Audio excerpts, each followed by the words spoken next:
Assalamualaikum warahmatullahi wabarakatuh.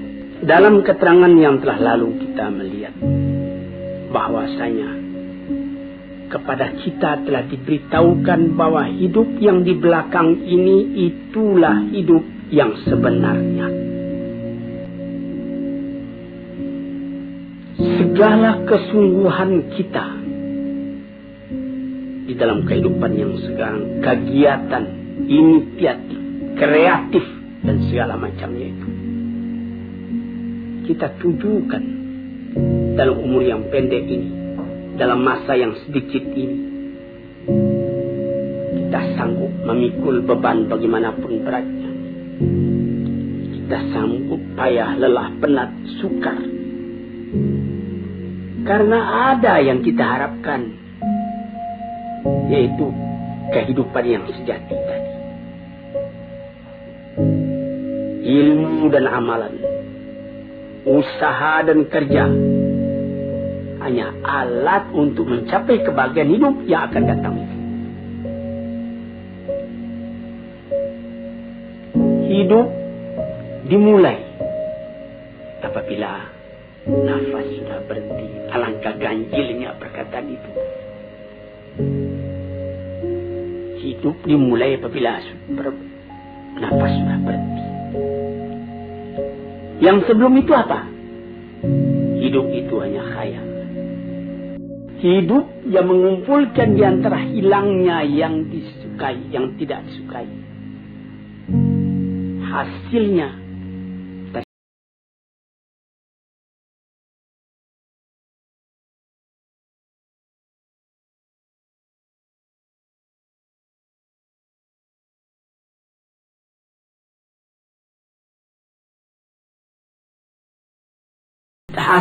ilmu dengan kehidupan yang demikian. Tidak ada kabar yang lain yang kita terima melainkan kabar dari Tuhan yang disampaikan dari tangan pertama dari orang yang paling sempurna akhlaknya, paling luas ilmunya, paling benar katanya, yaitu Nabi Sallallahu Alaihi Wasallam dan nabi-nabi yang dahulu dari dia. Sejak dari Nabi Adam, Idris, Nuh, Ibrahim, Ismail, Ishak, Yakub, sampai kepada Yusuf, sampai kepada Musa, sampai kepada Isa, sampai kepada Daud dan Sulaiman dan lain-lain. Nadanya sama, mengatakan hidup yang sekarang ini baru khayal, hidup yang sejati nanti. Terbukti hal itu dalam hati orang yang beriman, sehingga boleh dikatakan dari iman tadi jadi menjadi keyakinan, sehingga jiwa tadi lama-lama pindah daripada bayangan kepada kenyataan, daripada khayal kepada yang akan hilang, daripada hidup yang fana karena inginnya kepada kehidupan yang sejati itu, karena rindunya kepada kekuasaan yang mutlak itu. Kerinduan itulah yang menimbulkan nilai kepada hidup yang sekarang, karena pada hidup yang sekarang ditentukan kebahagiaan hidup yang akan datang itu. Oleh sebab itu, maka barang siapa yang musafir menuju kepada kehidupan yang bahagia itu, dia tidak merasakan lagi bagaimana pahitnya jalan yang ditempuh. Dia mengorbankan segala tenaganya, memandang ringan segala yang berat, dengan cinta, dengan rida, dengan hati lapang, terus berjalan. Ya kadang-kadang karena capek berhenti, tapi dia tahu perjalanan ini belum selesai. Banyak berhenti lama baru sampai katanya. Tuan-tuannya yang terhormat, orang yang tidak melihat ini, tidak sampai kepercayaannya kepada ini, adalah orang yang tidak mempunyai ketenangan di dalam kehidupan. Dia lekas putus asa. Ada orang-orang filsafat yang mengatakan hidup ini katanya ialah meminta kepuasan.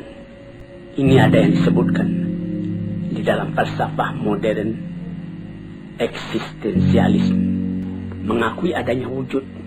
Sesudah wujud tidak ada lagi. Itu kesempatan ketika wujud, ketika ada itu lepaskan. Karena apabila kita telah mati, kita sama saja. seorang filosof yang tinggi, seorang ulama yang besar, seorang perampok, seorang yang tidak apa-apa apabila telah kembali ke tanah jadi tanah, dimakan ulat. Dia ambil alasan ketika Iskandar Makedoni berjalan-jalan ke satu kuburan. Di sana bertemu dia dengan filosof Diogenes.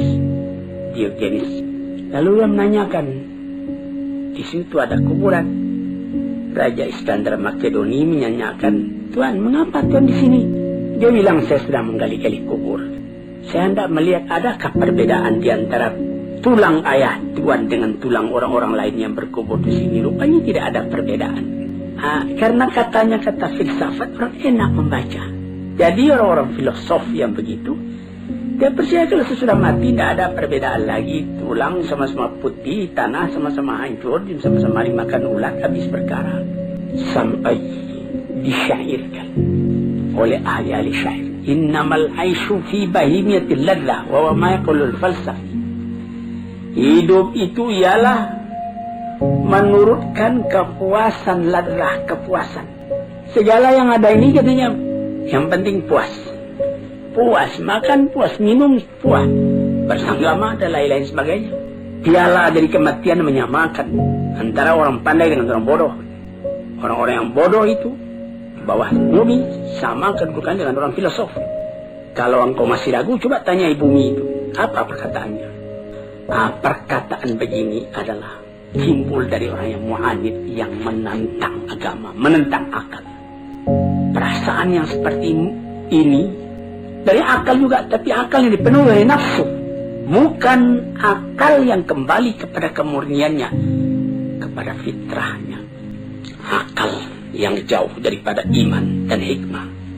Cobalah, hai Malang, apakah oleh karena maut itu menyamakan yang salih dengan yang talih, yang alim dengan yang jahil, oleh karena itu maka dikatakan bahwa kita sama-sama sekali orang di dalam perjalanan sampai ke tempat perantaian yang terakhir. Di mana kesenangan orang itu? Apakah duduk di atas singgasana mahligai dengan keistirahatan, atau duduk dalam kecelakaan, kesengsaraan? Apakah memang berhenti saja segala sesuatu apabila maut telah datang? Tanyakan katanya kepada bumi, kata syair tadi. Kita sudah tanyakan kepada bumi dengan renungan dan menungan.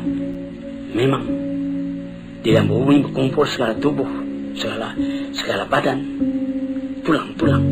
Kafir dengan iman berkumpul, nasab keturunan berkumpul. Tetapi kalau sekiranya bertiangkan hingga itu saja, guna apa agama ini semua? Apa kita semua akan memutuskan saja habiskan segala agama?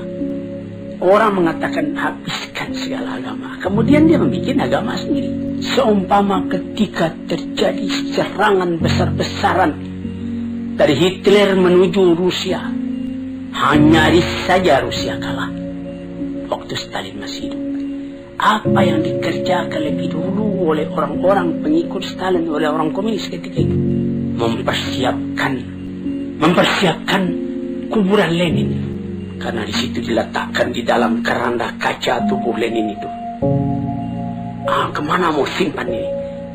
Kalau betul orang itu konsekuen dengan pendiriannya, apa guna itu disimpan? Yang pikiran itu kan bukan pada tubuh itu. Niki kita melihat bagaimana bahwa manusia itu bagaimanapun radikal, ateis dan segala macamnya rasional, ada masanya rasionalnya itu berhenti. Ada masanya perasaan mendorong kepada segala hal, sehingga disimpanlah mayat Lenin itu, dipelihara baik-baik. Sesudah aman baru dikembalikan ke tempatnya yang asli. Datang orang berziarah bersama-sama kepadanya.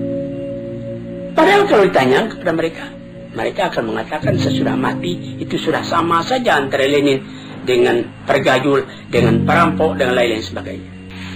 Jadi kalau kita hendak menanyakan bagaimana sebenarnya manusia sesudah matinya, kita kemana bertanya? Orang yang beragama sudah jelas menjawab kepada Tuhan, kepada Rasul-Rasul, kepada Musa, kepada Isa, kepada Yusuf, kepada Daud, kepada Sulaiman, kepada Muhammad, kepada Nuh, kepada Ibrahim. Akan sepakatkah semuanya itu nabi-nabi itu menegakkan bohong dalam alam ini? Kita tanyakan juga kepada orang-orang yang mengalami rasa kejiwaan yang mendalam, menjadi khalifatullah di muka bumi. Dan tanyakan juga kepada Quran, dan tanyakan juga kepada orang-orang yang telah berpengalaman. Tanyai ilmu, tanyai iman. Sama sekali itu adalah saksi yang dapat diterima. Tanyai akal, tanyai fitrah murni. Dalam Al-Quran dikatakan, Am hasibal ladhina jatarahu sayyiati an naj'alahum kalladhina amanu wa amilus salihati sawa'an mahyahum wa mamatum sa'a ma yahkum. Apakah menyangka orang-orang yang telah berbuat jahat dalam alam ini akan disamakan saja kedudukan mereka dengan orang yang beriman dan amal salih? Sama hidupnya dan sama matinya. Itulah satu perhitungan yang salah. Yang dapat menyangka demikian cuma orang yang bodoh atau orang mengingkari rasa jiwa di dalam. Sebab itu, maka seorang ahli fikir Eropa, Oswald Spengler, mengatakan orang yang bersorak, mengatakan dia tidak percaya akan adanya hari kemudian itu, bersorak karena dia melawan kepada rasa dari hatinya sendiri.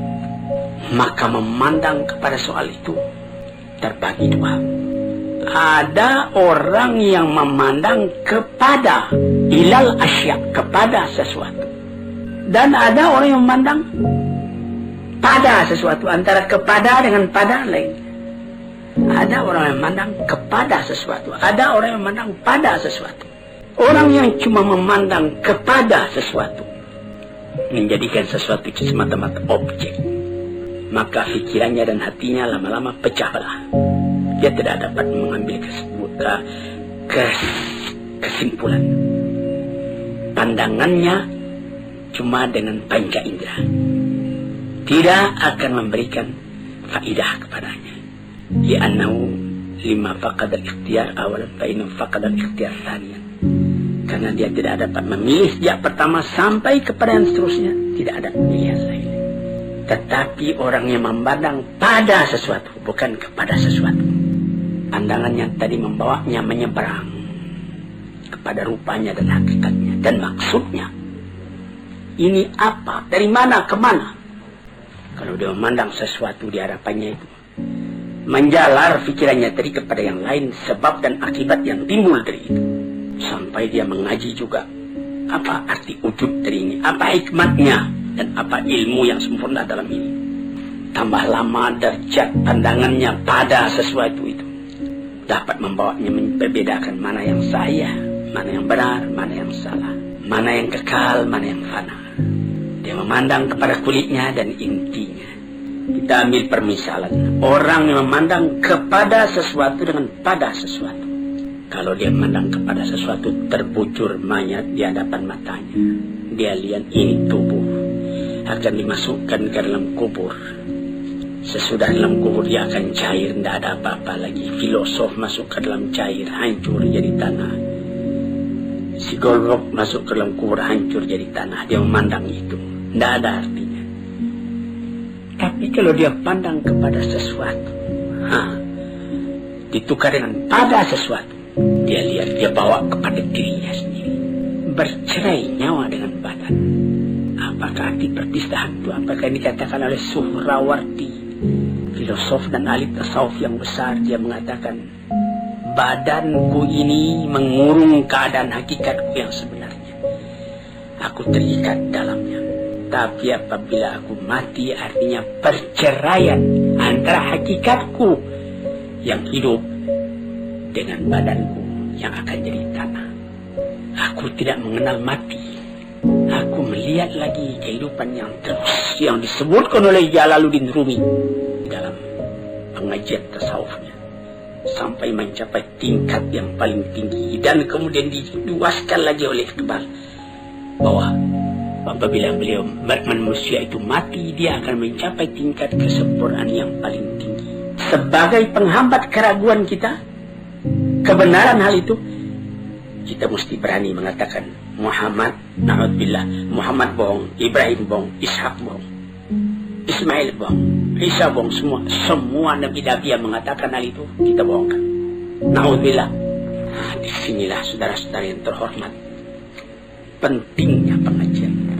Kalau kita telah tahu bahwa dunia ini adalah jalan, jembatan untuk menuju penyeberangan yang luas, yang kekal, tentu kita akan menyediakan bakalan untuk itu. Dia tidak akan kekal di sini. Dia akan meneruskan perjalanan kepada tempat yang lain, tempat yang kekal, tempat tinggal. Manusia dipanggil ke sana, dan manusia mesti sampai ke sana dengan persiapan hidup yang sekarang ini mengerjakan yang merintahkan Allah, menghentikan apa yang dilarang, yang disampaikan oleh nabi-nabi dengan isyarat, dengan bukti. Dengan demikian baru sampailah manusia tadi kepada ketentraman hatinya. Untuk itulah dia dijadikan, untuk itulah dia dipersiapkan. Perjalanannya menuju ke sana.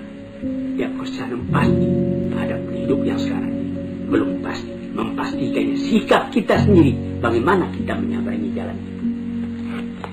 Nah, itulah hadirin yang terhormat, hakikat dari kehidupan yang dikatakan tadi, yang di seberang hidupnya sekarang itu hidup yang sejati.